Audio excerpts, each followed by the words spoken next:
ጤና ይስጥልኝ ዕለተ ቅዳሜ ታህሳስ 25 2018 ዓ.ም ያስኩላችሁን ዋና መረጃዎች አንድ አምስት መረጃዎች አሉኝ እነሱን ላድርሳችሁ። የመጀመሪያው የ13 ዓመቱ ልጅ ምርጥ ቢዝነስ ካርድ ሰርቶ ከወረቀት የሚያድን እንግዲህ ኢኮ ፍሬንድ የሆነ ሲስተም ሰርቷል። ስለሱም ማወጋችሁ ነገር ይኖረኛል። አዋሽ ባንክ 1000ኛው ብራንቹን ማንኛውም የግል ባንክ 1000 ብራንች ባልሞላበት 1000 ብራንች እንግዲህ አስመርቆ ዛሬ ይፋ አድርጓል። ሌላኛው ቬሮኒካ አዳነ አፍሪም ላይ እንደተመርጡኝ የሚል ቪዲዮ አሁን ቫይራል እየወጣ እንግዲህ ሰዎች ሶሻል ሚዲያ የተቀባበሉት ይገኛል። ስለሱም የምላችሁ ነገር ይኖራል። ትራምፕ እንግዲህ የቬንዙዌላን ፕሬዝዳንት በከፍተኛ አታክ ቁጥጥር ውስጥ ማስገባቱ ሌላኛውና አስላስ እንደመጨረሻ የምናወራው 800 ከብቶች ያለው የ52 ልጆች አባት ከአርሲ አካባቢ የተሰማው ዜና አለ። ስለሱም ማውራችሁ ወደኛል። ሁላችሁም ይሄን ቤት ሰብስክራይብ ካላደረጋችሁ ሰብስክራይብ እያደረጋችሁ ይሄን ቪዲዮ ሼር ላይክ እያደረጋችሁ አብራችሁ ቆዩ። ቀጥታ ወደ መረጃ። ሰበር መረጃ። 2 በር በአንድ ቁልፍ 2 በር። ቴምራ ፕሮፐርቲስ ደንበኞቹን በዘመናዊ መኪኖች እና በሚሊዮኖች ገንዘብን እየሸለመ ይገኛል። 2 በር በአንድ ቁልፍ በሚል መሪ ቃልም የተዘጋጀው የቴምራ ፕሮፐርቲ ስጦታ ኤክስፖ ዛሬ ቅዳሜ ታህሳስ 25 ቀን 2018 ዓ.ም በአድዋ ሙዚየም በታላቅ ድምቀት ተከፍቷል። በዚህ የመክፈቻ ስነ ስርዓት ላይ ድርጅቱ ለደንበኞቹ የገባውን ቃል በማክበር ከፍተኛ ሽልማቶችን አበርክቷል። በዕለቱ በብሔራዊ ሎተሪ ታዛቢዎች ፊት የተከናወኑ እጣዎች 2 እድለኞች የቢዋይዲ ዘመናዊ መኪና ባለቤት ሆነዋል። 4 እድለኞች ደግሞ ለቤት ግንባታ ማጠናቀቂያ ማለትም ለፊኒሺንግ የሚውል ለእያንዳንዳቸው 1 ሚሊዮን ብር ተሰጥቷቸዋል። ቴምራ ፕሮፐርቲስ ለነዚህ ሽልማቶች ከ12 ሚሊዮን ብር በላይ ወጪ ማድረጉን የገለጸ ሲሆን ኤክስፖ እስከ ታህሳስ 27 ቀን 2018 ዓ.ም ድረስ ለጎብኚዎች ክፍት ሆኖ እንደሚቆይ ተገልጿል። ድርጅቱ ባለፉት 10 ዓመታት ውስጥ ከ10 በላይ ህንፃዎችን ገንብቶ ያስረከበ ሲሆን በአሁኑ ወቅት በ28 የተለያዩ ቦታዎች ላይ ግንባታ እያከናወነም ይገኛል። ይህ ግንባታ በያዝነው ዓመትም የግንባታው ቁጥር ከ10 ወደ 100 ለመድረስ በትጋት እየሰራ መሆኑን በዝግጅቱ ላይ ይህን አስታውቋል። ሁላችሁም ቴምራ ፕሮፐርቲን እንዴት ተመለከታችሁት? ከኋላ እንደምትመለከቱት እንግዲህ አዋሽ ባንክ ልዩ ነው የሚያስብለው ሌላ መረጃ መጥቷል። ሁላችሁም አዋሽ ባንክ ቡክ ካልከፈታችሁ ዛሬውን ክፈቱ። 10 ደቂቃ እንሰጣችሁ። ሁላችሁም ይሄንን ቡክ እጃችሁ አስገቡ። አዋሽ ባንክ ምርጥና ልዩ ባንክ ነው። የባንኮች ሁሉ ቁንጮ ባንክ ነው። ይህን ስላላመንከኝም እንግዲህ ይሄው 1000ኛ ብራንቹን ከማንኛውም ባንክ ቀድሞ ከፍቷል ማለት ነው። ስለዚህ ቻሌንጁ እንደቀጠለ ነው። አዋሽ ባንክ ቃል ያልገባውን 100,000 ብር ከሰጠኝ እኔ ለ10 ሰው 1,000 ብር ሰጣለሁ። ሁላችሁም ቻሌንጁን አጣጥፉት። የሰው ደስታ ደስ የሚያስኛችሁ የላችሁም ግን ሼር አድርጉ ማለት ወዳለሁ። አዋሽ ባንክ ታሪካዊ የሆነው 1000ኛ ቅርንጫፍ አስመረቀ። በግል ባንክ ኢንዱስትሪ ፈርቀዳጅ በመሆን በ5 ቅርንጫፎች ስራ የጀመረው አዋሽ ባንክ የአገልግሎት አድማሱን በማስፋት ዛሬ ታህሳስ 25 ቀን 2018 ዓ.ም በምስራቅ ሐረርጌ ዞን ጃርሶ ወረዳ ኤጀርሰ ጎሮ ከተማ 1000ኛ ቅርንጫፉን የባንኩ ዋና ስራ አስፈጻሚ አቶ ፀሐዬ ሽፈራውና ጨምሮ የተለያዩ ከፍተኛ የመንግስት አካላትና እንግዶች በተገኙበት በይፋ አስመርቋል። አዋሽ ባንክ በመላ ሀገሪቱ ቅርንጫፎቹን በማስፋፋት ህብረተሰቡ ዘመናዊ የባንክ አገልግሎቶችን በአቅራቢያው እንዲያገኝ በማስቻል በአሁኑ ወቅት የደንበኞችን ብዛት ከ16.3 ሚሊዮን በላይ አድርሷል። በተጨማሪም ለአገሪቱ የኢኮኖሚ እድገትና ለህብረተሰቡ የኑሮ መሻሻል የበኩሉን አስተዋጽኦ በማበርከት በፋይናንስ ኢንዱስትሪያዊ የበኩሉን አስተዋጽኦ በማምጣት ላይ እንደሚገኝ የባንኩ ዋና ስራ አስፈጻሚ አቶ ፀሐዬ ሽፈራው በመረቃው ስነ ስርዓት ላይ ገልጿል።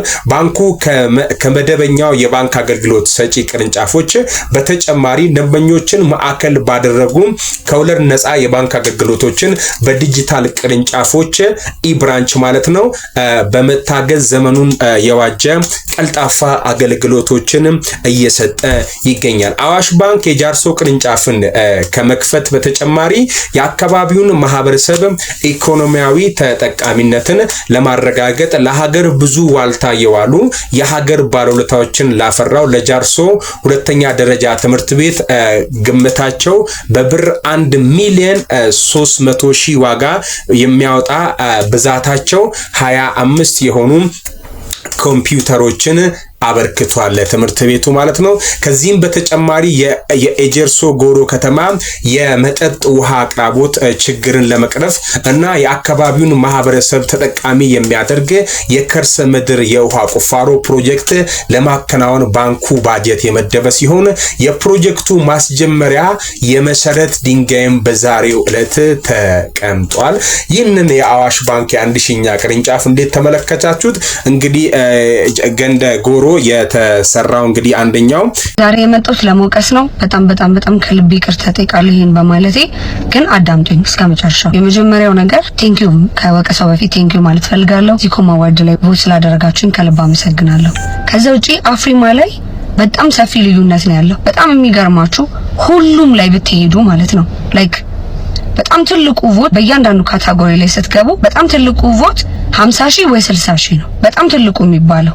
ከዛ ውጪ 10,000 ወይ 5,000 ምናምን ናቸው። የኔ ካታጎሪ ብቻ ነው በጣም እየተደባደብን ያለ ነው። የኔ ካታጎሪ ላይ ብቻ ነው። የኔ ካታጎሪ ላይ በአንደኝነት ደረጃ እየመሩኝ ያሉት የማሊ ሀገር ዘፋኞች ናቸው፣ ባልና ሚስቶች ናቸው። እነዚህ ልጆች በጣም ላይክ በሰፊ ልዩነት ነው እየመሩኝ ያሉት። እስከማውቀው 300 ምናምን ሺህ ገብቻለሁ እኔ። የነሱ 700 ሺህ ምናምን ቢሆን ነው። ግን እይታው ነው ስቲል የቮቱ ቁጥር አይደለም። እሱን አናውቀውም፣ የሚያውቁት ውስጥ ያሉት ናቸው። በእይታ ደረጃ ግን ወይ ኢትዮጵያኖች የነሱን ገብታ አይቶ ይሆናል አይሮ ነው ብቻ ማን እየመራ እንደሆነ እሱን አናውቅም። ግን በእይታ ደረጃ እነሱ ነው በጣም እየመሩኝ ያሉት ማለት ነው። እና የማሊ ሀገር ሰዎች በጣም ነው ፕሮሞሽን እየተሰራላቸው ያለው በየሚዲያው። ምክንያቱም ይሄ ኦፖርቹኒቲ አይገኝም።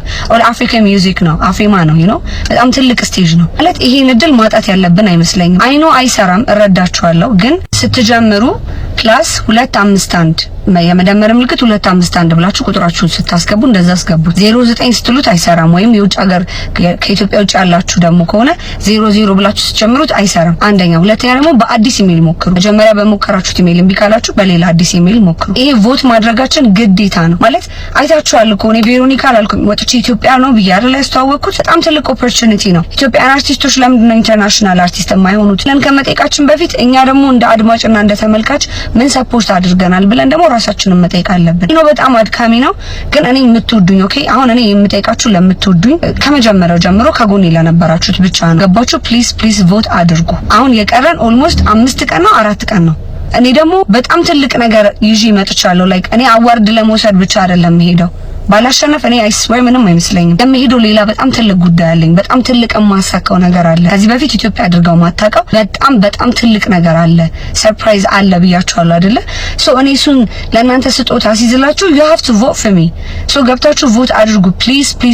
ሌላው ዚኮማ አዋርድ ላይ ሲሄድ ማንም ሰፖርት አላረገኝም።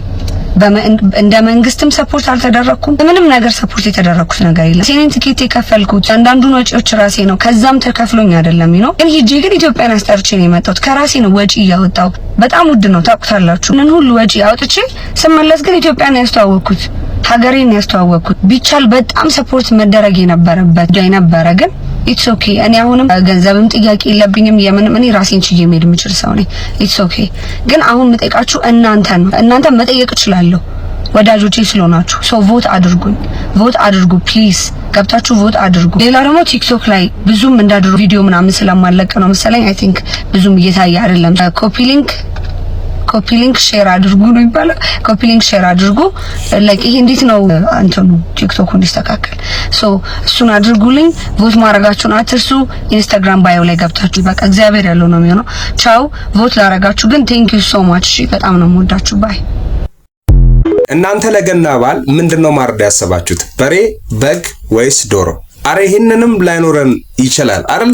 አንድ አባት እንግዲህ 800 ከብቶች አሉኝ ሲል ከአርሲ አካባቢ ብቅ ያለ መረጃ አለ።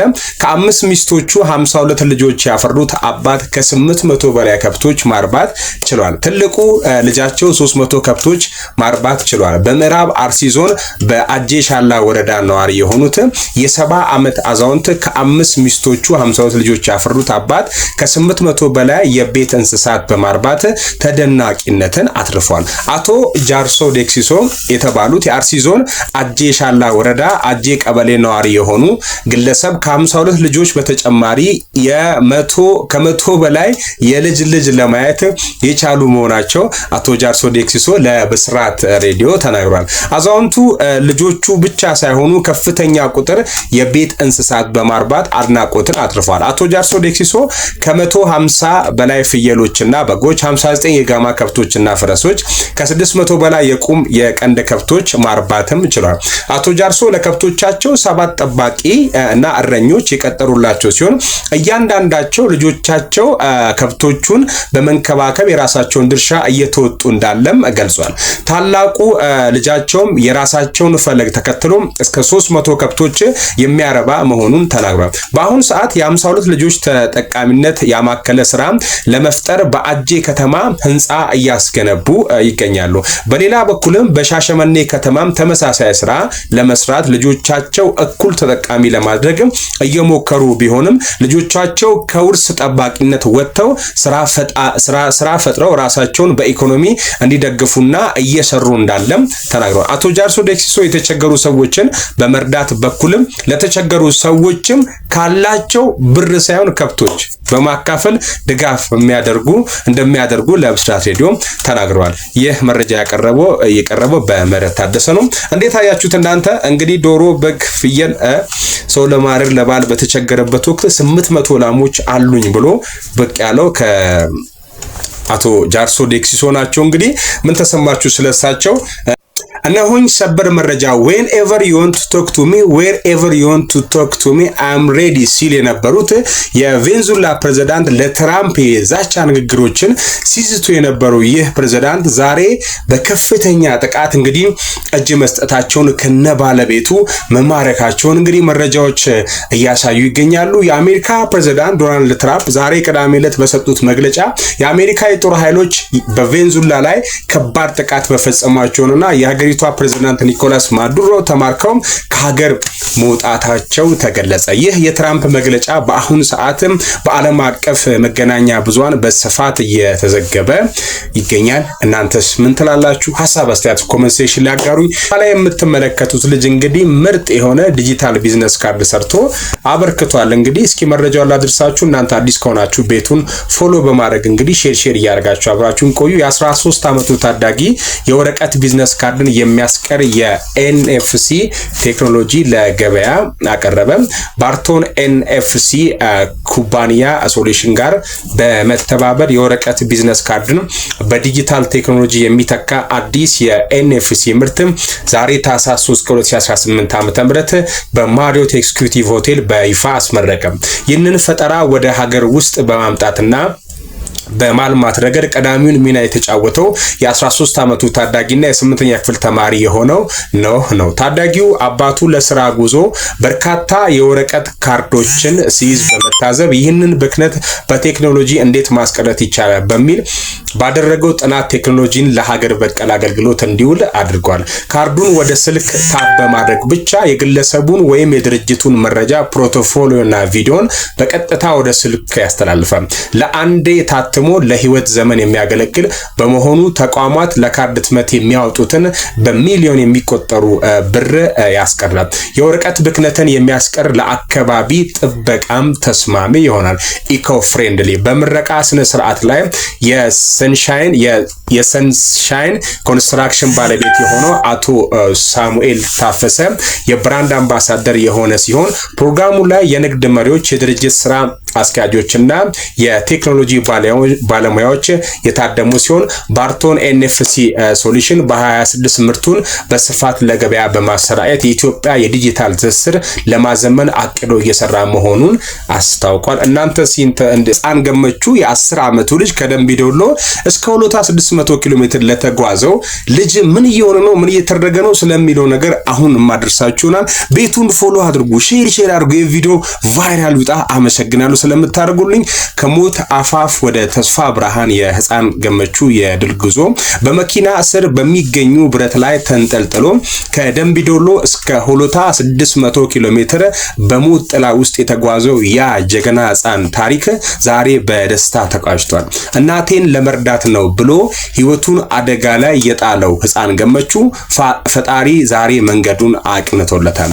ትላንትና ታህሳስ 24 ቀን 2018 ዓ.ም ለህፃን ገመቹና ለቤተሰቡ ልዩ ቀን ሆኖ ውሏል።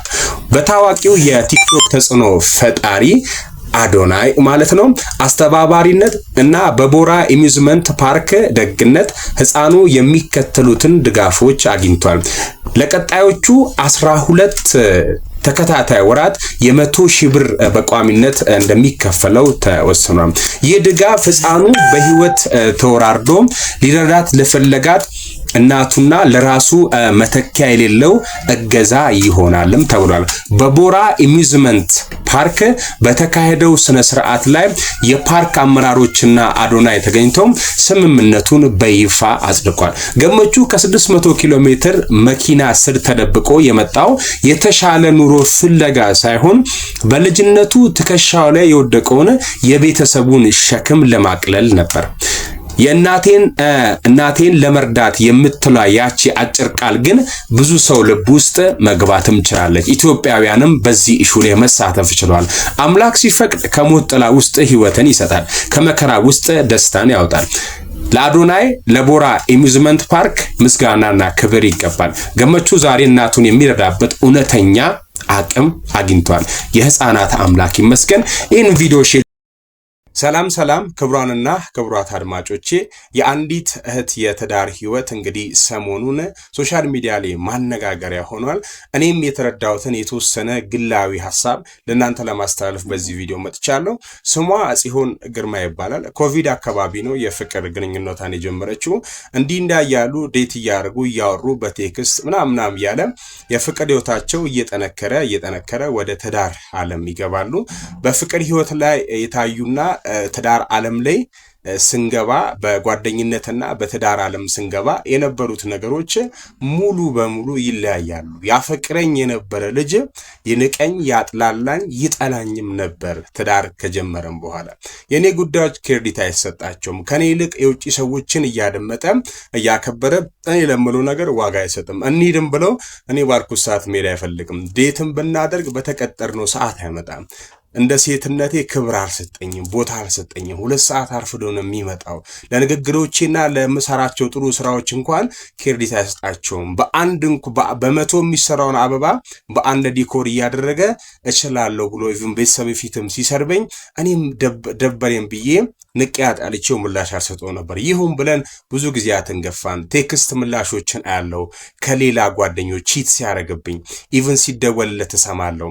የልብ ቅርጽ ኢሞጂ ሲላክለት አያለው። ይሄን ሁሉ ነገር ታግሼ አርፌያለሁ። በስተመጨረሻ ግን ሲያንገሸግሸኝ የኃይልና የቁጣ እና ወደ ፊዚካል ቅጣት እየደረሰብኝ ሲመጣ ማንን ያገባውት በሚል ህይወቴ ግራ ሲገባኝ ከና ካቴው ትቼው ወጥቻለሁ። ትቼውን ብሄድ እናት አባቴ ቤት እየመጣ እያለቀሰ እንደዚህ አድርጋኝ እንደዛ አርጋኝ ብሎ የሆንኩትን ያልሆንኩትን ሰበብ አስባብ እያመጣ ቤተሰቦች የሌላቸው ቢሞክርም እናት አባቴ ግን የኔን ጉዳት ተረድተው እሱ እንዳይቀርብ አድርገውታል። እናንተ ምን ትላላችሁ? ጽዮን ግርማ ነች በሰፊው የምር እኔ ሁሉንም ፓርት አዳምጫለሁ። ብዙ የሚያስለቅስ ነገር አለው። እኔ አጠር አድርጌ ሐሳቡን ልንገራችሁ ብዬ ነው። ማንን ነው የምታገቡት?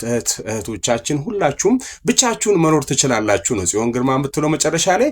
ብቻ መኖር እኮ ይቻላል። ለራስሽ ካንቺ በላይ የሚቀርብሽ የለም። ወንድ ልጅ ጋር አብሮ መኖር ግዴታ አይደለም። ትዳር መያዝ ግዴታ አይደለም። ዋጋ የምንከፍልለት ሰው እስኪመጣ ድረስ የሆነ የምናደርግለት መስዋዕት የሚገባው ሰው እስኪመጣ ድረስ ለተገኘው ሰው ዋጋ መክፈል የለብንም። ድራማቲክ ናቸው ወንዶች። ከድራማቸው በላይ ሆነን ካልተገኘን ዘመናችን ነው የሚበላሸው። እና አባካችሁ ሴት እህቶቼ ጥንቃቄ አድርጉ ብላይ ጥንቃቄ ያዘለ መልእክት ነው ያስተላለፈችው። እኔም ይሄን ልበላችሁ ብዬ ነው። ጽዮን ግርማ ቲክታክ ፔጇ ይሄ ነው። እንግዲህ እየገባችሁ አዳምጡ፣ አበረታቷት። ቴንኪዩ ጥንካሬ ይስጥሽ በሏት። ወደፊት ለብዙ ሴት እህቶቻችን ማስተማሪያ ሆናለች የእውነት ማለት ነው። ከዚህ በፊትም በደል የደረሰባችሁ ይሄን ቪዲዮ እዩት። ከዚህ በኋላ ወደ ላይፍ ልትገቡ ያላችሁ ደግሞ በደንብ ስለሚጠቅማችሁ አዳምጡት። አመሰግናለሁ።